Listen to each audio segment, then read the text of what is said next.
Oi, como você está? Tudo bem? Hoje eu vou conversar a respeito de como, mais uma vez, como o clima influencia no dia a dia de uma pessoa idosa. Muitas vezes ignoramos esse assunto e não temos assim a compreensão de o quanto isso prejudica e muito o desempenho dia a dia de uma pessoa normal nos esportes, ainda mais uma pessoa idosa. Esses dias, aqui na região, assim como também no sul do país, teve muita chuva e o que antecede a chuva é justamente um período muito abafado.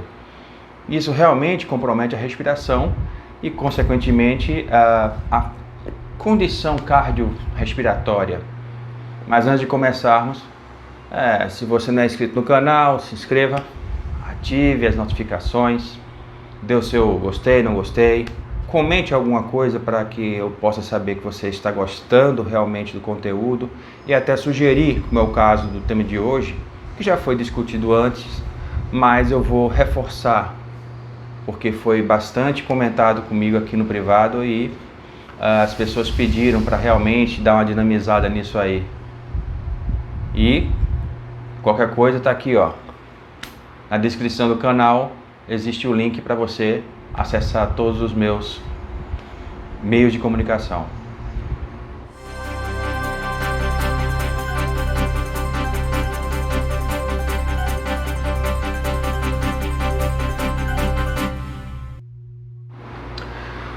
Bem, gente, todo mundo sabe que nós respiramos para que ocorra uma coisa lá no pulmão chamada troca gasosa. Muito bem, o que é a troca gasosa? O nome técnico ou da fisiologia seria hematose. Quando respiramos, o ar entra, o oxigênio, para ser exato, vai até a corrente sanguínea. De que forma? Aqui, ó, entra pela cavidade nasal, desce lá pela traqueia, vai para os brônquios, bronquíolos, chega lá numas porções ínfimas do pulmão chamado alvéolos, são pequenos sacos de ar, e esses alvéolos têm conexão com os capilares, que é justamente o que sai do coração, artéria, arteríola e capilares. E lá, nessa porção mais ínfima, o que acontece? O oxigênio entra na corrente sanguínea, por esse processo chamado hematose, e obviamente o gás carbônico, o famoso gás carbônico, que é o resultado final do metabolismo lá, da respiração celular. Então, o gás carbônico, ele é jogado para o alvéolo e, obviamente, expulso do corpo. Muito bem, isso aí é muito simples de se entender, a gente aprende na escola. Mas para que esse fenômeno, digamos, físico-químico aconteça, algumas coisas precisam estar bem ajustadas. Se você vai fazer uma prova, um teste, uma avaliação na escola, na faculdade, você precisa estar preparado. É preciso que haja uma preparação antes para que você se dê bem na prova, se realmente tem um bom desempenho. Isso acontece também no corpo de uma forma geral. Tudo tem que ter o ambiente ideal, a condição ideal. No caso da respiração, aqui dentro nós temos as fossas nasais, que apesar do nome fossa, que as pessoas falam brincando, por isso que algumas pessoas têm mau hálito, não, nada a ver. Essas fossas vêm justamente de depressões, são, digamos, fissuras, rachaduras que se adentram, elas têm reentrâncias. E as funções dessas fossas nasais é justamente umedecer o ar e aquecê-lo. Por quê? Para que haja hematose é preciso que haja a temperatura mais ou menos ideal e, obviamente, a quantidade de umidade, vapor d'água dentro do ar também ideal. Se não houver isso, haverá uma certa dificuldade na absorção justamente do oxigênio e, obviamente, expulsão do gás carbônico. Então, em dias mais frios, vamos para o extremo, que não é o caso da nossa região, algumas pessoas têm dificuldade de respirar. Por qual razão? Porque justamente A temperatura, quando cai, o que acontece com o vapor d'água que fica no ar? Ele começa a se condensar. Nessa condensação, o ar fica mais seco. E ele ficando mais seco, o nosso corpo terá mais dificuldade em umedecê-lo, além de aquecê-lo. Essa é a razão pela qual existem as pessoas que têm uma sensibilidade respiratória, têm maior dificuldade durante o período assim de mais frio.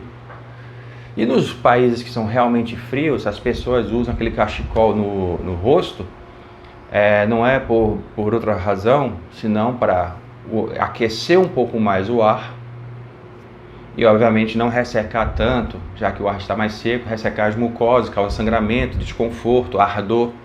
Então aquilo ali é uma medida protetiva que serve justamente para facilitar a respiração. O outro extremo, que é o caso do nosso país tropical, onde poucas regiões realmente existe um frio extremo em um longo período do ano, o que acontece é o oposto. Nós temos altas temperaturas e nessas altas temperaturas, o que significa? O vapor d'água que fica no ar, ele fica mais acelerado, as moléculas, as partículas ficam mais pesadas, então a dificuldade de respirar é a mesma. Então digamos, um ar mais úmido, bem mais úmido, e ao passar pelas fossas nasais ficará mais úmido. Então muitas vezes as pessoas têm uma dificuldade em relação à respiração devido justamente a esse ar mais pesado, esse abafado. E com a diminuição da entrada do oxigênio nos pulmões, obviamente alguns tecidos não ficam tão bem oxigenados. Isso vai interferir no quê? No cérebro também. Então essa é a razão pela qual ficamos irritados quando está muito quente. Sim, o calor realmente irrita, o calor realmente causa um desconforto, mas também existe uma dificuldade, uma confusão mental, em parte por conta disso. Então atletas que vão competir em lugares mais quentes ou mais frios do que eles estão acostumados têm esse tipo de dificuldade. Por isso é importante que o atleta, uma pessoa fisicamente preparada para as adversidades, precisa chegar com algumas semanas, dependendo do nível da competição, algumas semanas com antecedência ao local para justamente se adaptar ao fuso horário, ao clima e tudo mais. Mas e o nosso amigo idoso? Bom, ele terá a mesma dificuldade, só que ele precisa se levantar para ir ao banheiro, ele precisa se levantar para fazer alguma coisa, vai sentar à mesa, vai se deslocar, e ele terá esta mesma dificuldade que o atleta tem, proporcionalmente, obviamente, com intensidade muito menor, de respirar. Então, essa é a razão pela qual, nos dias mais quentes, as pessoas mais idosas têm uma certa indisposição, indubitavelmente por isso. E nos dias mais frios, eles sentem mais sono, o metabolismo baixa. Então, quando for um período mais frio, que você observar o seu idoso, seja avô, pai, tio, acompanhante, esse aí com mais sono durante períodos frios, é normal. Em dias mais quentes, menos disposição, não é sono, é um cansaço, é uma fadiga, isso também é normal. É preciso compreender isso. Então, o clima atua muito fortemente em nossas vidas. E lembrando que a partir dos 30 anos, nós temos uma diminuição da nossa capacidade cardiorrespiratória, mesmo que nós pratiquemos exercícios regularmente. Depois dos 60 isso acentua, 70 mais ainda, 80 e assim vai. Então é preciso que haja essa compreensão para que não forcemos uma pessoa já com uma certa debilidade a fazer algo muito além do que ele poderia, que às vezes não é preguiça. Se bem que, lembrando que às vezes a pessoa pode ter uma preguicinha, uma manha, mas isso tem que ser realmente também observado. E obviamente no dia a dia que você está com aquela pessoa, você vai saber o que é manha, o que é realmente o clima.